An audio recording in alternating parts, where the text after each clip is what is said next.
अगर ये न्याय व्यवस्था देश के उन लगभग 130 करोड़ लोगों का प्रतिनिधित्व कर रही है तो ये कहने वाले लोग केवल देश के 98% जनता का उपहास ही उड़ा रहे हैं, क्योंकि खरीदना और बेचना तो केवल उन चंद 1-2% लोगों को ही आता है। बाकी के लोग तो केवल पीड़ित कहलाने के लिए ही पैदा हुए हैं, कभी कानून व्यवस्था के पीड़ित, कभी समाज के उच्च वर्ग से पीड़ित और अंत में न्याय व्यवस्था के पीड़ित। और इसका ताज़ा उदाहरण आप किरण नेगी के न्याय से लगा सकते हैं। 19 वर्ष की लड़की जिसका नाम किरण नेगी था, अपने परिवार में बड़ी बेटी ग्रेजुएशन कर रही थी, इरादा टीचर बनने का था और घर का सपोर्ट करने के लिए डेटा एंट्री ऑपरेटर की जॉब कर रही थी। ये शाम रोज़ की तरह थी, जहां उसे ऑफिस से घर पहुंचकर अपने भाइयों के साथ खेलना था, माँ के काम में हाथ बटाना था और अपने सपनों को जीना था। और रोज़ की तरह ऑफिस से निकली ही थी कि 3 लोगों ने उसका अपहरण कर लिया। उसकी सहेलियों ने बीच बचाव करने की कोशिश की, लेकिन अपहरणकर्ताओं के सामने एक न चली। किरण को लेकर दिल्ली से हरियाणा के रेवाड़ी डिस्ट्रिक्ट में पहुंचे, जो कि 30 किलोमीटर दूर था। पुलिस की चार्जशीट और मीडिया की रिपोर्ट के अनुसार लड़की को पहले सर पर मटके से मारा गया और फिर नट बोल्ट ओपन करने वाले पाने को गाड़ी के साइलेंसर से गर्म करके दागा गया।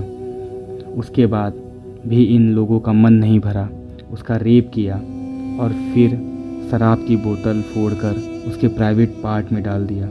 लेकिन उनकी हैवानियत यहीं नहीं रुकी।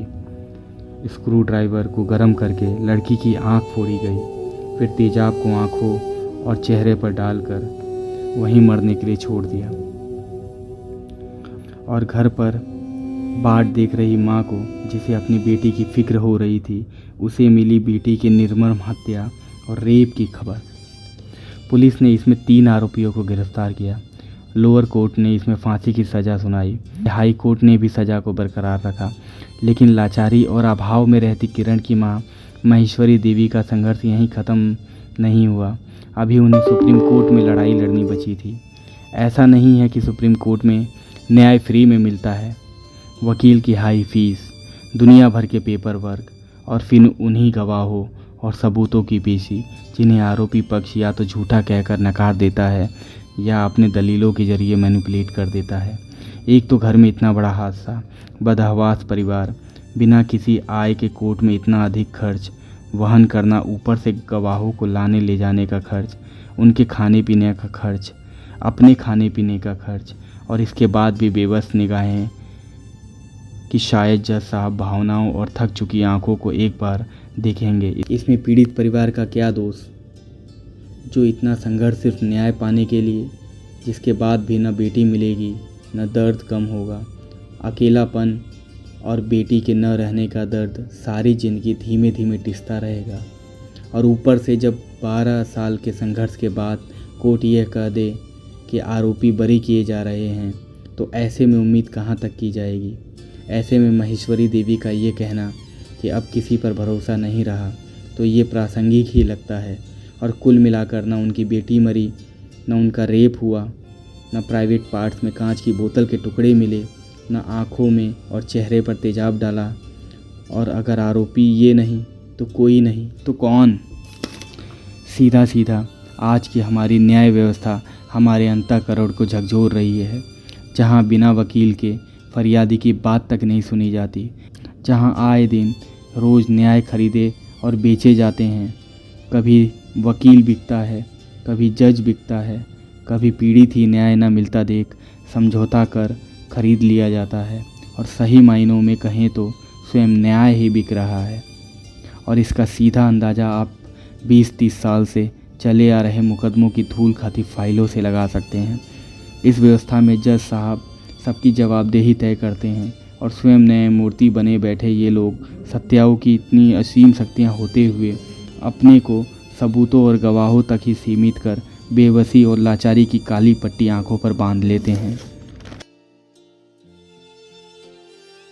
अब इस व्यवस्था से भरोसा न उठे तो क्या हो।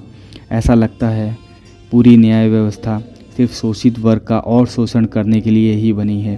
अब समय आ गया है कोर्ट और जज की इस महंगी और किताबी न्याय व्यवस्था से किसी ठोस और तार्किक व्यवस्था को अपनाने का। लेकिन क्या फ़ायदा, वहाँ भी शोषण तो एक वर्ग का ही होगा। कोर्ट की जवाबदेही नहीं, पुलिस सिर्फ गवर्नमेंट को टैक्स दिलाने में सहयोग कर रही है और सिस्टम में सिर्फ पॉलिटिक्स ही पॉलिटिक्स। लो मिला पॉलिटिक्स इसमें भी कि अब उत्तराखंड सरकार पीड़ित पक्ष का केस सुप्रीम कोर्ट में लड़ेगी। मतलब अभी 12 साल का दर्द कम लग रहा है पीड़ित परिवार का। सरकार सिर्फ सहानुभूति देती दिख रही है, पुलिस बेबस है, कोर्ट को कुछ नहीं पता कौन दोषी, तो भरोसा किस पर। ये सवाल सिर्फ महेश्वरी देवी का नहीं, ये सवाल भारत का है, क्योंकि कहीं ना कहीं इस व्यवस्था के शिकार हम में से ही कोई फिर होगा, और फिर मेरे जैसा कोई इस मार्मिक दृश्य को लेकर बोलेगा, ये जानते हुए कि दोष केवल व्यवस्था का है और न्याय भी उस दोषी व्यवस्था से ही मांगा जा रहा है।